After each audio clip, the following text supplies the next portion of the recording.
The fourth episode of the Pikmin clone series is finally here, and we're talking about a character that is a Nintendo IP, but the game is being developed by the devs from HAL Laboratory. You know, the creators of the hit games like Earthbound, Pokemon Snap, and even the hit series, Smash Bros. Adventures of Lolo. I know there's at least one of you who just screamed at the idea of this game being mentioned. HAL is also responsible for the games from the series I'll be talking about today, and since you read the title and can see the thumbnail, we're talking about Kirby, which was made by this guy. He's gone on to make a name for himself with how he's been a big involvement in the niche series Kid Icarus, and that party game Smash Brothers if you heard of it. While Sakurai is the creator of Kirby, he did stop directing the games after Air Ride. This caused Kirby to have a more experimental era between Superstar and Air Ride, with the new director Shinichi creating Dreamland 2, Dreamland 3, and Kirby 64. You can really see how drastically different his design mentalities are versus Sakurai's, with changes like in Kirby 64 where you couldn't even fly indefinitely like in past games and no frame 1 crouch. 2 and 3 had multiple friends joining Kirby, granting him multiple different uses to his powers. Then he also directed the remake of Kirby's Adventure, but I don't really count this as Sakurai was the chief director for this one, so he still had the final say with the ideas and visions the game would take. I also realized almost everything Shinichi directed had a form of combining stuff to add more to the powers you have, which I really like. Now, this isn't to say these games are bad by comparison to Sakurai's work. In all honesty, 64 is still one of my favorite Kirby games, but my issue with Shinichi is the fact that while he makes great experiences, he has a lot of strange ideas with how to progress through said experiences. Biggest for me is how he loves to lock you out of the final areas with collectibles, Kirby 64 being a great example with how you need all the crystals for the final area, with some being locked behind walls that require a power combination to break. It ends up killing the whole aspect of choice and freedom with powers you use for certain levels, since now you're forced to bring certain combinations instead of experimenting your own way. Or in Dreamland 3 needing all the heart stars, which have really obscure ways to obtain some of these. Like for instance, this guy needs Choo Choo to extend her tentacle out to make him happy, but you would only know this if you have Choo Choo and you have no powers equipped at all. That's usually the main issue I have with him directing, but one thing he does perfectly is the references he puts into his games. From Dreamland 3 having these guys who are very obscure characters from an exclusive Japanese game, to the likes of Rob and his professor, including Samus of all characters, which has you taking down Metroids to complete her objective. He really loves just throwing references from other media owned by Nintendo, and Mass Attack is no exception, but trust me, all of this that I mentioned will be important later on in the video. This is also a perfect follow-up game after playing Hey Pikmin before this, as I have a better idea now how a 2D Pikmin game would feel, and Kirby Mass Attack does hit that mark quite well.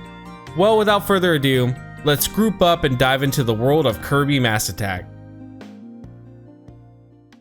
Mass Attack was announced back in 2011 at E3, with them having a playable demo in the Wii U area, so this game definitely was coming out near the end of the DS's life, but still was able to sell over 1 million copies, which makes it the worst selling Kirby game. And I mean, I get why. It was coming out right before the Wii U's launch date and the 3DS was already out, so why would consumers care to buy a spin-off Kirby game for the previous generation of hardware, when newer and more technological advanced games were coming out?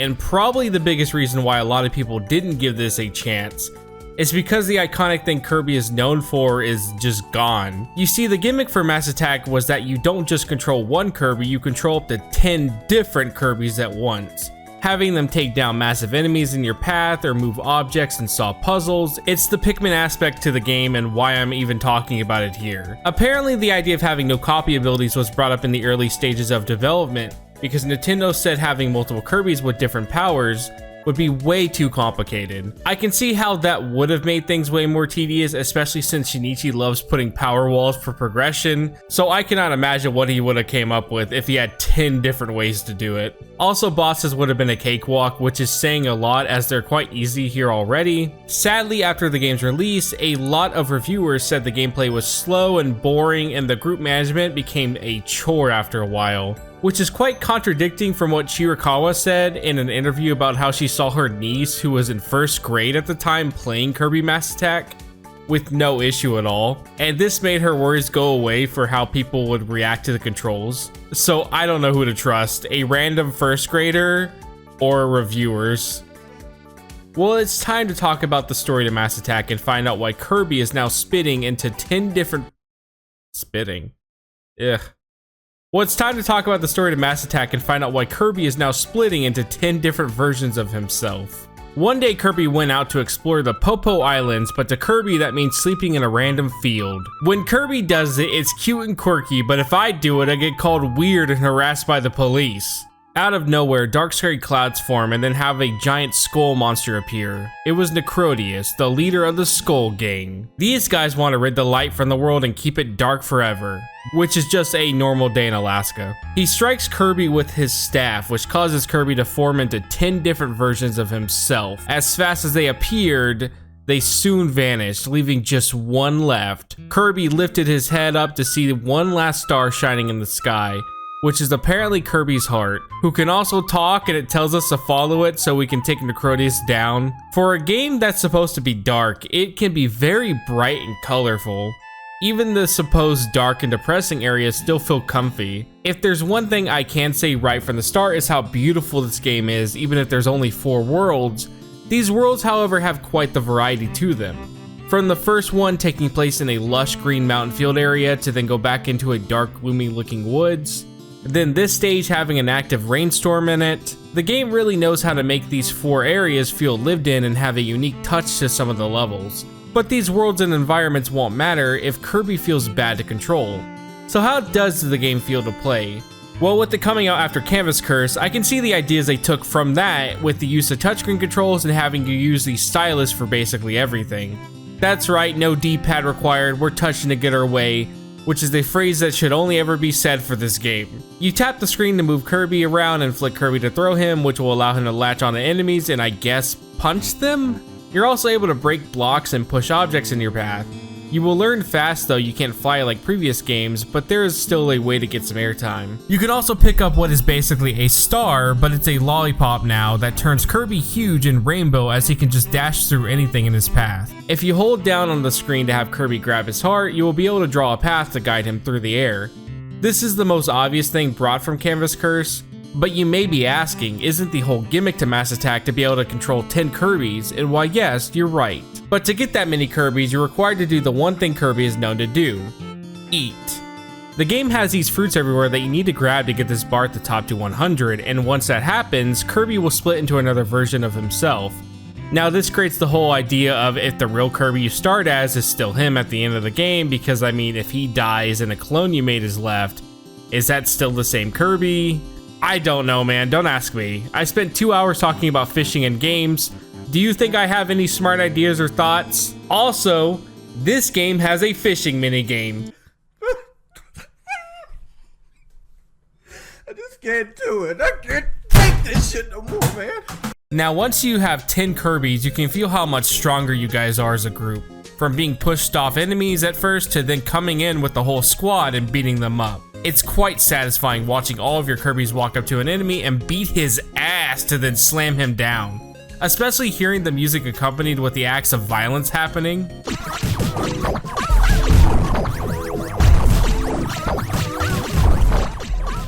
It's a weird feeling, but satisfying indeed. As for the music, some people may be able to recognize who made it, as it's the same guy who worked on the music for Mother 3, Shogo Sakai. And man, he does a really good job, especially with the title screen music and other tracks like Southern Shore, with it having that tangy guitar and the sounds of calm waves.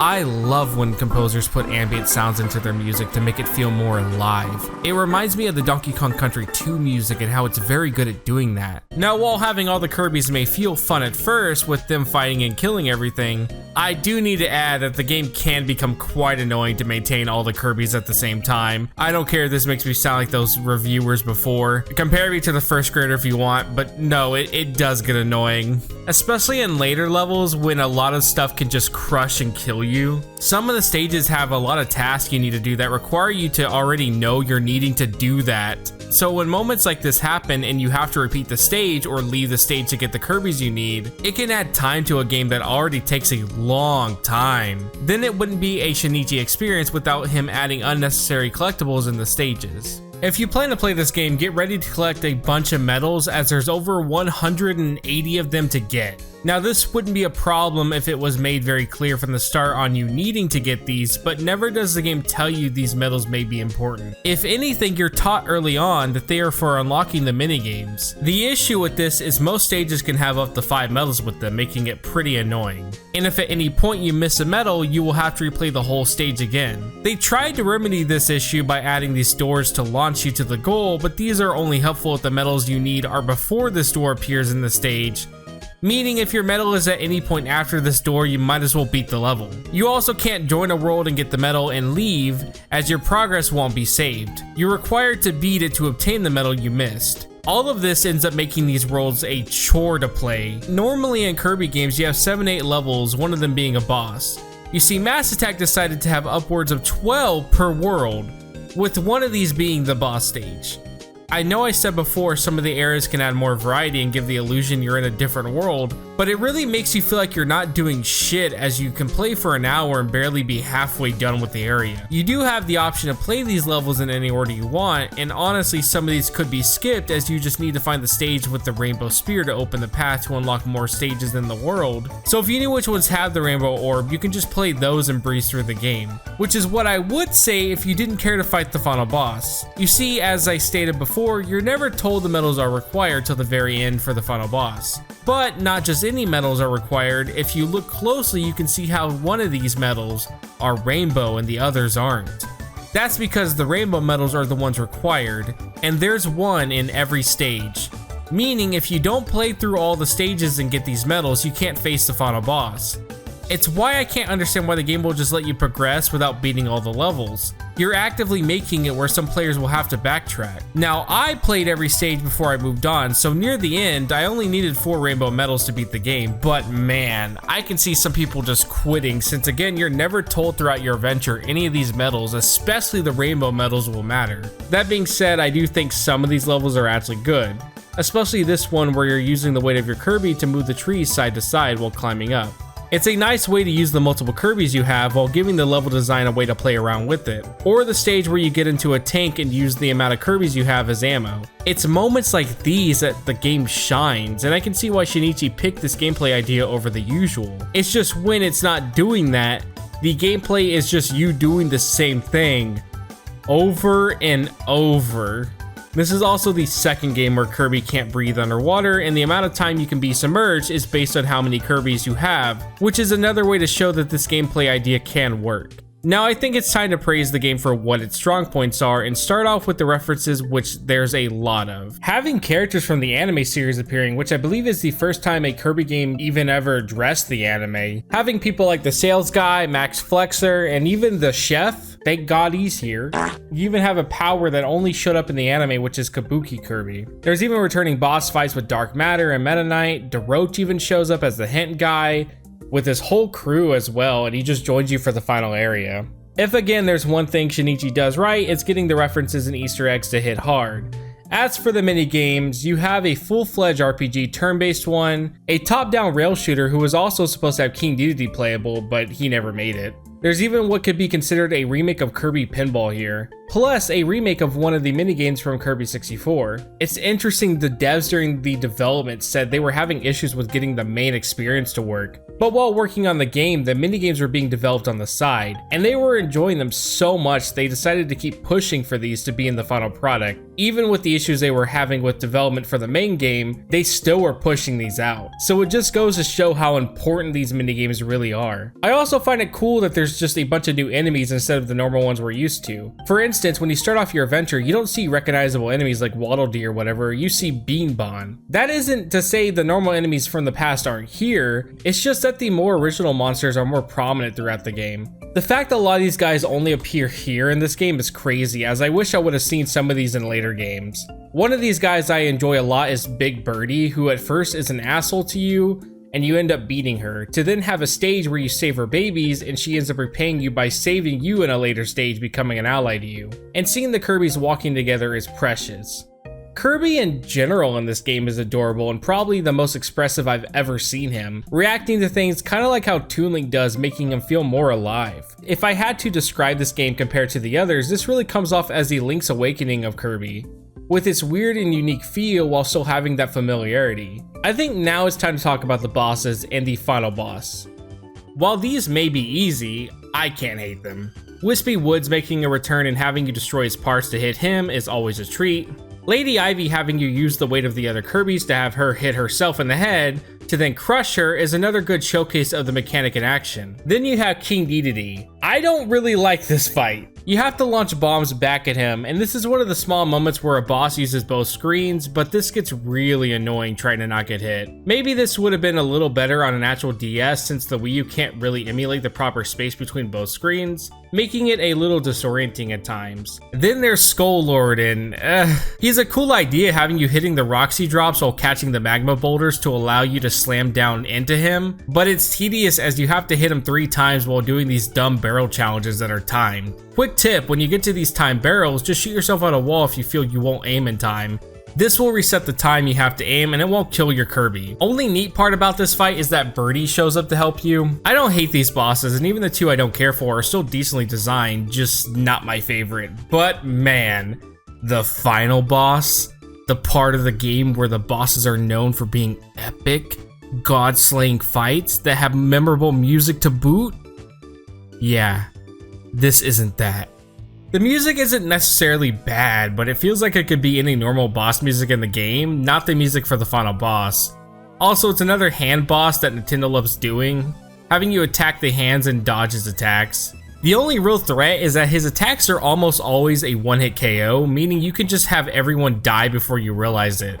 The fight has it where if a Kirby dies, you can't get them back as they get taken away or he eats them, so you can see why the one-hit KO attacks can get annoying. You destroy his hands and then have to attack his eye, and after that's said and done, the game just kinda ends. All the Kirbys join together, and a neat detail is whatever Kirbys you have that died here will show up in ghost form, giving you a nice reminder how close you were to failing. You get the staff and use the magic, healing the world and you, and the end. That's it. This took me 15 hours, by the way. No Kirby game should ever be this long. To put in perspective, when you're having fun with something, time flies.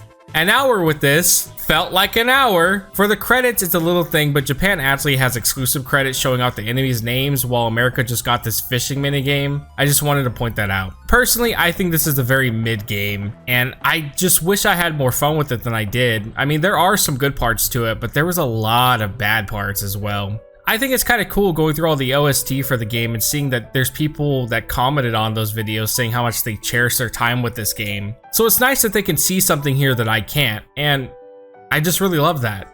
Even if I may not have fully enjoyed this game, there's people who did, and that's what Kirby is about, making people smile.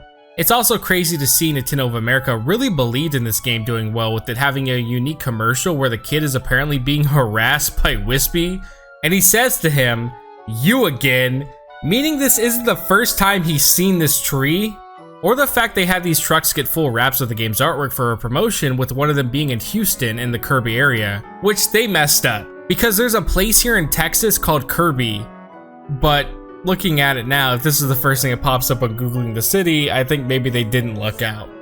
It's obvious Nintendo really was hoping the game would be great, and while it may be the worst selling title, I would never say this still didn't do well for what it is.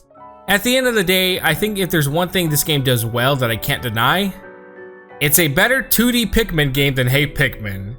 Thanks for watching.